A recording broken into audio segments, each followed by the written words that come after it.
later. But at the time, Chad and Dave both came through, so I was able to speak to them first. But that just made me feel good that I know that people have busy lives. I understand. I have a busy life too. I look down at, and I can tell you firsthand that I am so busy now because I'm auditioning every single day. I've probably had 40 auditions, I think, in the last 2 weeks. I understand that you can look down sometimes and being busy and not see a message. So I don't fault anybody for that. Also, don't fault anybody that is scared to come on the show. I've been impressed by the courage, especially of women who have been able to tell me, Brandon, you know what? I'm afraid of public speaking, even though we aren't live, but that they're afraid of public speaking and just don't realize they're just talking to me. I'm just but at least they've been honest and said that instead of, sometimes guys would be all tough and they've been scared to say, hey, Brandon, look, I'm afraid to come on the show because I'm terrified that I'm gonna make something not seem like whatever. So this is a 10-minute show we're about to go over. I'm like, I'm your boy, man. Like, how are you gonna be scared to talk to me? It's just me. We talk 24/7, 7 days a week about some of the dumbest stuff in the world. So if you're talking to me, but I think it's it wasn't 5.2 million now, and then by the time they actually come on, it's probably gonna be like closer to 7 something million people tuning in. So now I would say I can understand them being a little bit scared, but it's not live. You're talking to me, B. I'm still the same B from the East Coast that I've always been. Same B from day one of college. I'm still the same. The only difference is that God has blessed my career, and what I do in my career, I just happen to work in the forefront of, one of the biggest businesses in the world. So you're talking to me. There's nothing to be scared of. Scared of what?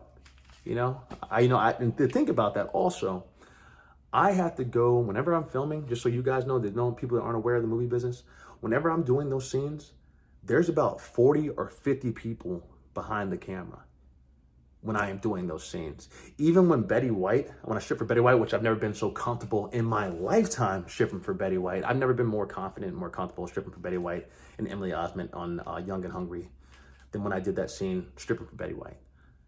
I had a blast doing that. In fact, going into that audition, I've said this on a couple of podcasts, I knew when they called me in for that, I knew that there wasn't a person in Hollywood or Los Angeles that could beat me.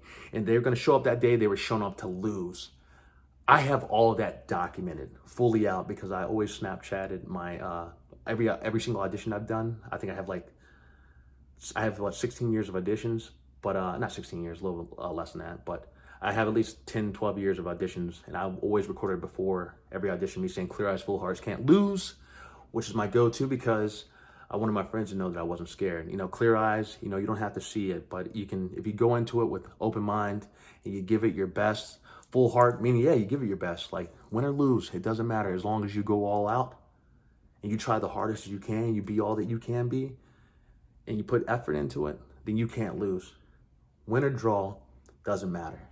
As long as you go in there and give the best you can. That's not just in auditions, but in lifetime. If you give it all, when I used to play football with my friends, I'd tell you, hey, fight with me to the end, fight with me to the end. We'd be losing. We came back to win more games and beat more teams in the last minute or 2 minutes. And I appreciate them afterwards for sticking with me because I would go all out for them. They would go all out for me. But they believed into that system that I was saying of, hey, just fight to the end. Because I wasn't just fighting for that. I was fighting for my career every day. I was fighting for survival in Los Angeles when it came to, living expenses and all that because it's a brutal place out there. Believe it. Buddy Corey Blackman.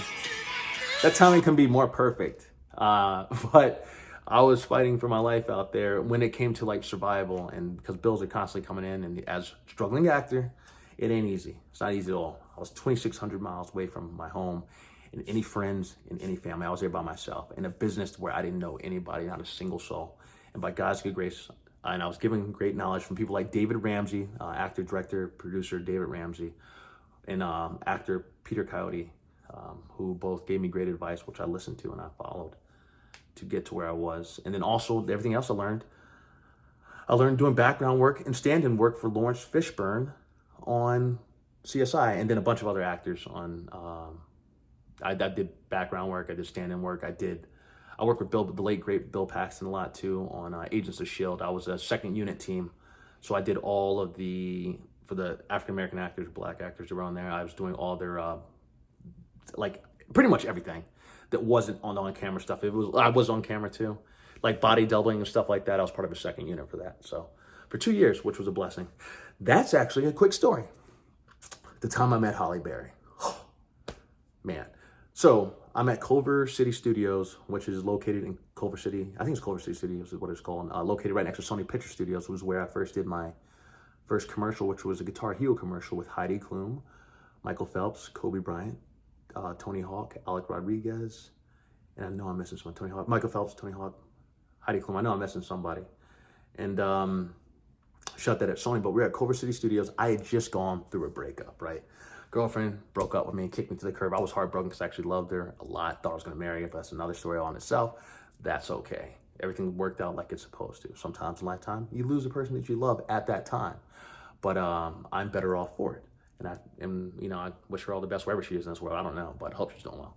Anywho, I am heartbroken, man. Heartbroken in the world because I love this girl. And I go to Culver City Studios because I'm going to work on Agents of S.H.I.E.L.D. I'm walking through, and I told you I always talk to everybody. I always say hello and good morning to everybody. I can't tell you how many times in LA people have looked at me like I was crazy, especially when I first got there. I'm like, hey, how's it going?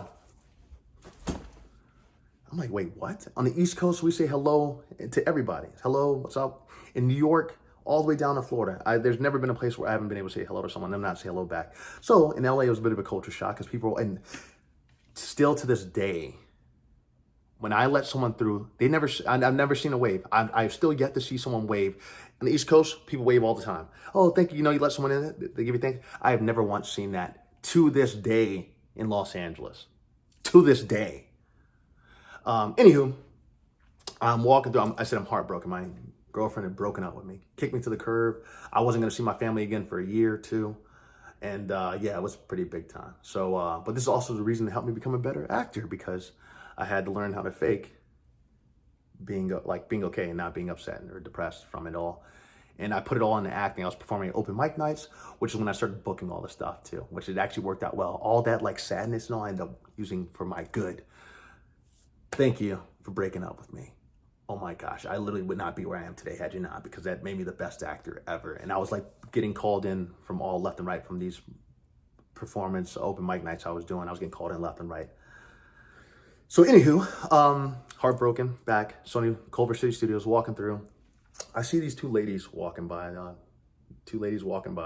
One has a hat on, and two black ladies. One has a hat on, the other one is just coming by, and I say, hey, hey, good afternoon, good morning. I said good afternoon to them, and they, oh, hey, how's it going? And I kept walking, and I was like, oh my God, that was Halle Berry. I don't know why I'm looking over there because I'm doing auditions, so I usually when I do auditions look that way. I'm like, that was Halle Berry. I'm walking. I just got heartbroken. Oh my gosh, that's Halle Berry. And so as I realized that is Halle Berry, I turn, and Halle Berry literally turns back and she smiles big at me.